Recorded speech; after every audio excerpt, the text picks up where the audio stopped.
गुमनामी की जिंदगी जी रही हैं 90 के दशक की मशहूर एक्ट्रेस, कभी फैंस के दिलों पर करती थी राज। नमस्कार, मैं आपके साथ अंजना और आप देख रहे हैं नेशनल न्यूज नेटवर्क। आइए नजर डालते हैं आज की खास खबर पर। बॉलीवुड में जब भी कोई अभिनेत्री अपने सपने पूरे करने के लिए कदम रखती है, वह इंडस्ट्री में एक मुकाम पाने की ख्वाहिश रखती है। बहुत कम ऐसी होती हैं जिनका यह ख्वाब पूरा हो पाता है। हैरानी वाली बात यह है कि कभी-कभी अभिनेत्रियों का यह सपना पूरा होने के बाद भी उन्हें गुमनाम जिंदगी जीने के लिए मजबूर होना पड़ता है। आज हम आपको ऐसी अभिनेत्रियों से मिलवाने वाले हैं जो 90 के दशक में सिनेमाई पर्दे पर छा गई थी। हालांकि कुछ फिल्मों के बाद वह इंडस्ट्री से पूरी तरह से गायब हो गई और अब गुमनाम जिंदगी जी रही हैं। अनु अग्रवाल 90 के दशक की म्यूजिकल फिल्म आशिकी से बॉलीवुड में कदम रखने वाली अनु अग्रवाल को कौन भूल सकता है।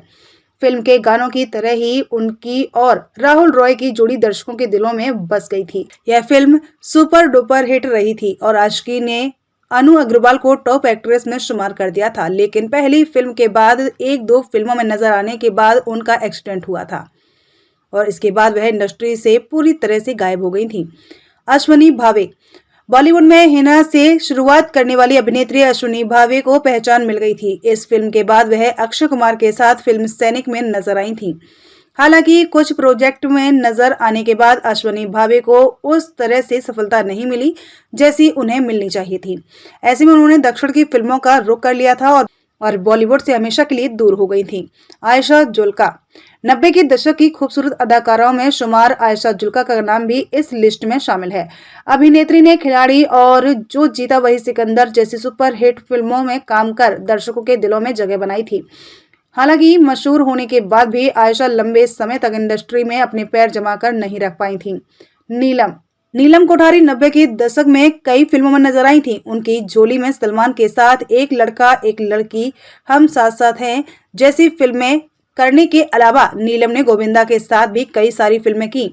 कई फिल्मों में मुख्य और बहुत में सपोर्टिंग रोल निभाने वाली नीलम बॉलीवुड में लंबी पारी नहीं खेल पाई और जल्दी फिल्मों से दूर भी हो गईं।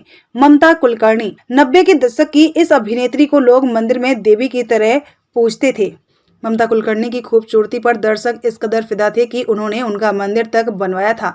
वक्त हमारा है और करण अर्जुन जैसी फिल्मों में काम करने वाली ममता कुलकर्णी बेशक छा गई थी, लेकिन इसके बाद उन्होंने नशे की दुनिया की तरफ रुख कर लिया।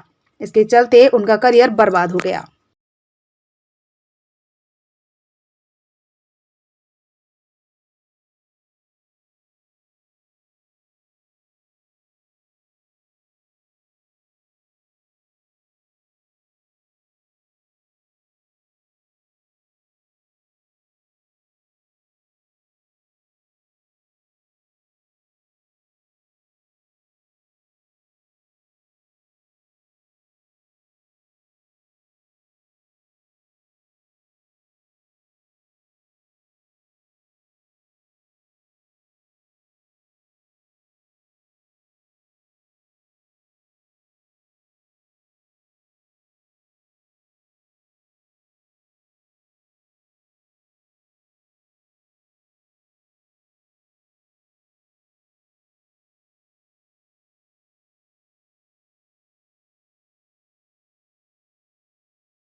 खबरों में अब तक के लिए बस इतना ही। फिर होगी आपसे मुलाकात ऐसी एक खास खबर के साथ। तब तक के लिए नमस्कार और देखते रहिए नेशनल न्यूज नेटवर्क।